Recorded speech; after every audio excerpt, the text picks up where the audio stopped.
Judicial, los estudiantes Ivonne Ruge, Esteban Olarte, Laura Caicedo.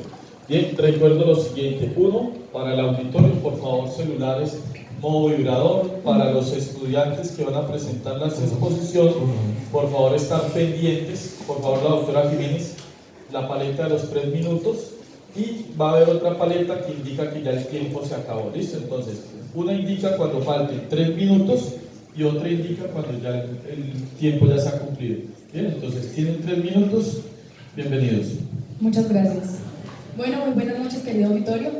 El tema que nosotros elegimos, pues la temática que nos correspondía desarrollar en el tercer semestre, pertenecemos al grupo 322 de Derecho, correspondía a una reseña crítica con respecto a la crisis.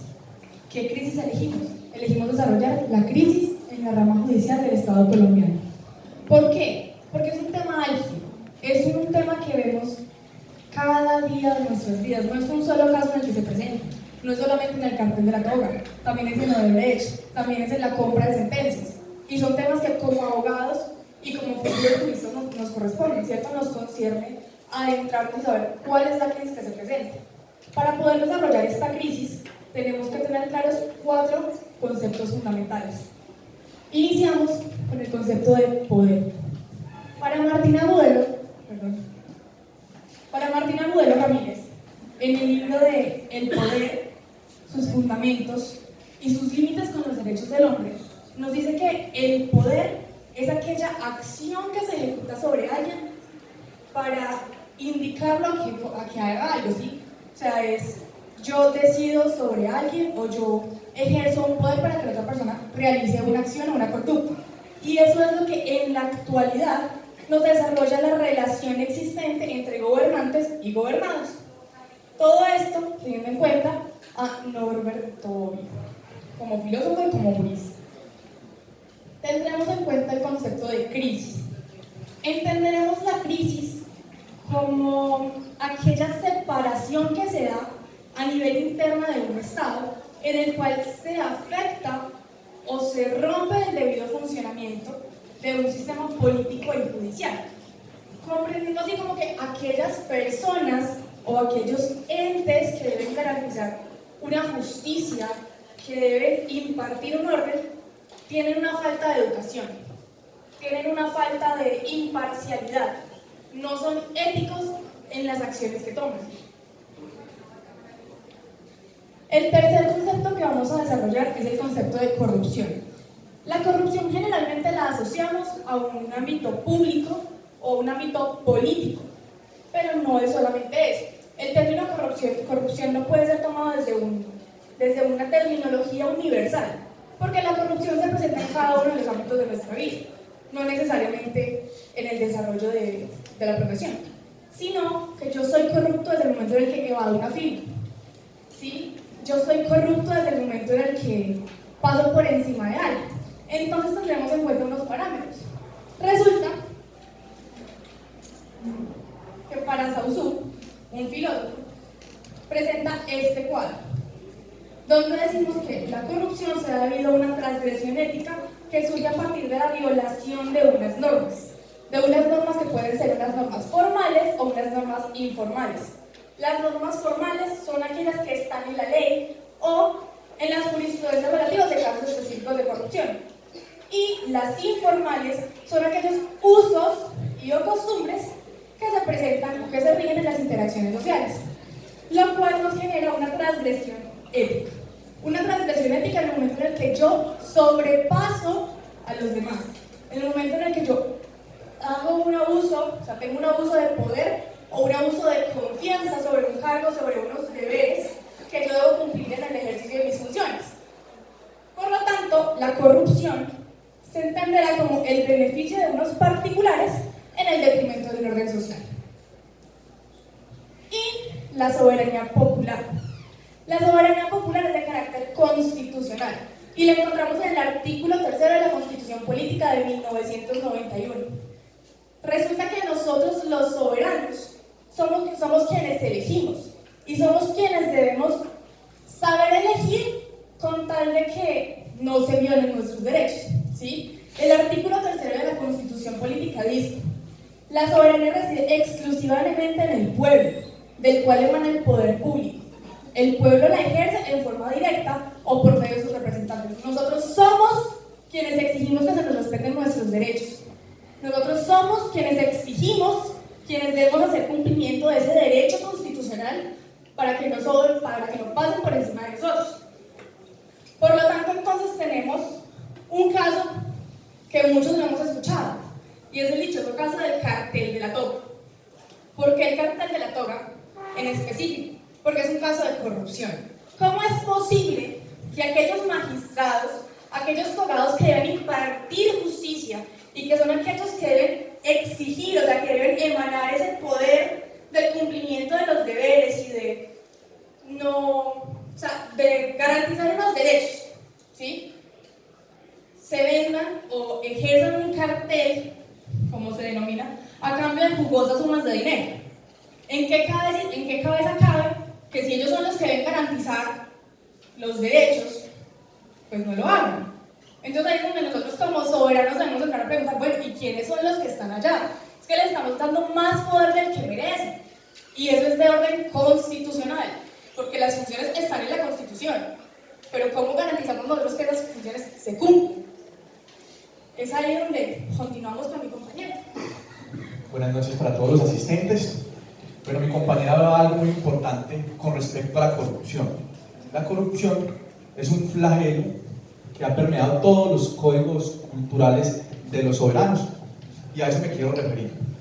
Aristóteles decía que cada acto de ser humano tiene un fin, y ese fin o esos fines son un conjunto de acciones para buscar materializar un bien máximo, ¿sí? Si lo ponemos en un marco general entre Estado y soberanos, el Estado debe buscar unos fines para esa sociedad, y lo hace a través de la política.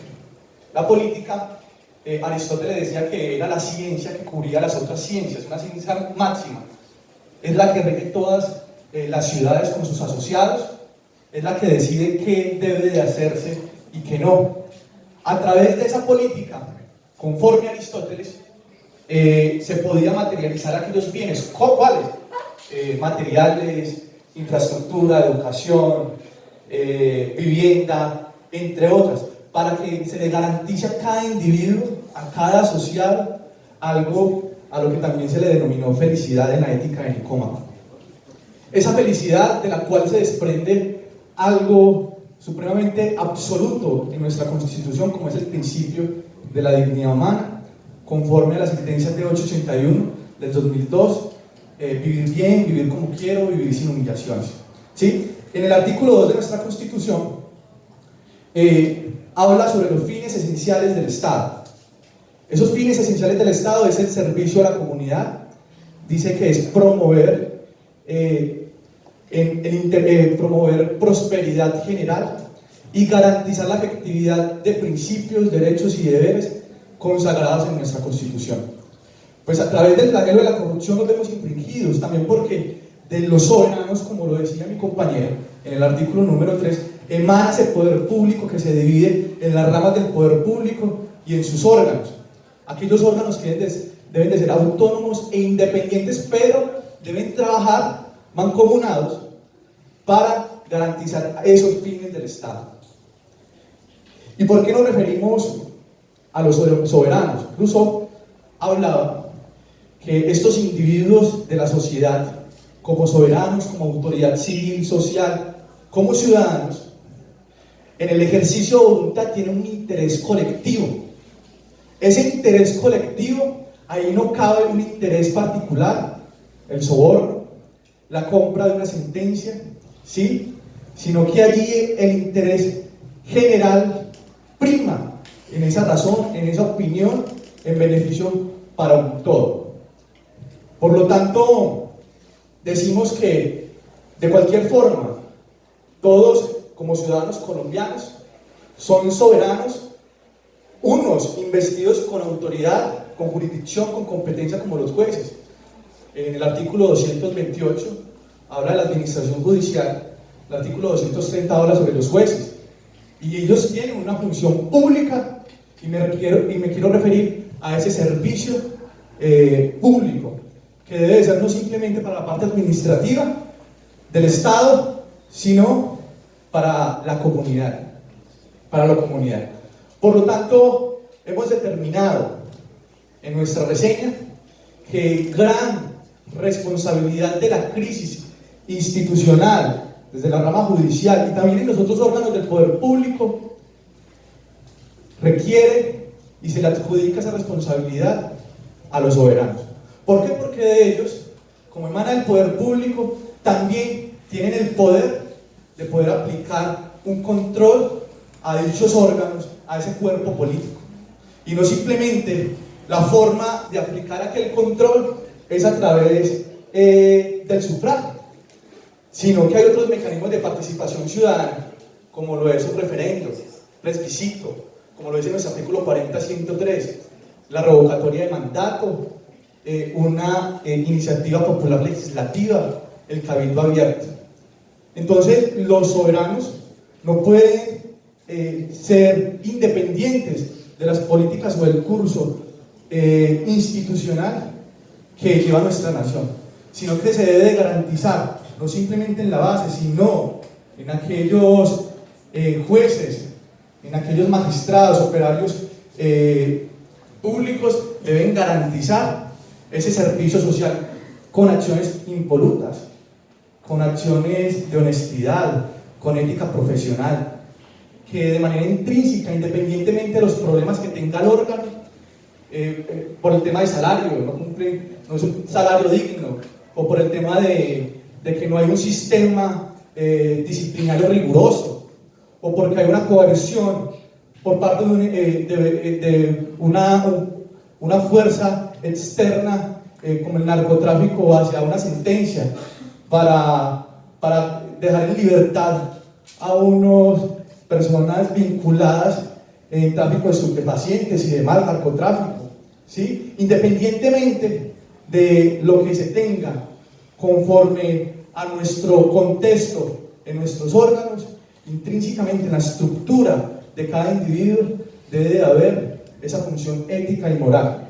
Por lo tanto, en el caso de nuestros soberanos, escogiendo, implementando el sufragio, su voto, en el contexto de la corrupción, dándoles voto a un congresista, estos congresistas, en la práctica corrupta, delincuencial que expresan, en el momento de que ya estén allí en sus facultades como congresistas, seguramente van a tener también la facultad de elegir a muchos de nuestros magistrados de la República, que seguramente, de la misma manera como fueron elegidos, seguramente van a hacer esta misma práctica y van a pensar no en un interés general, sino en un interés particular.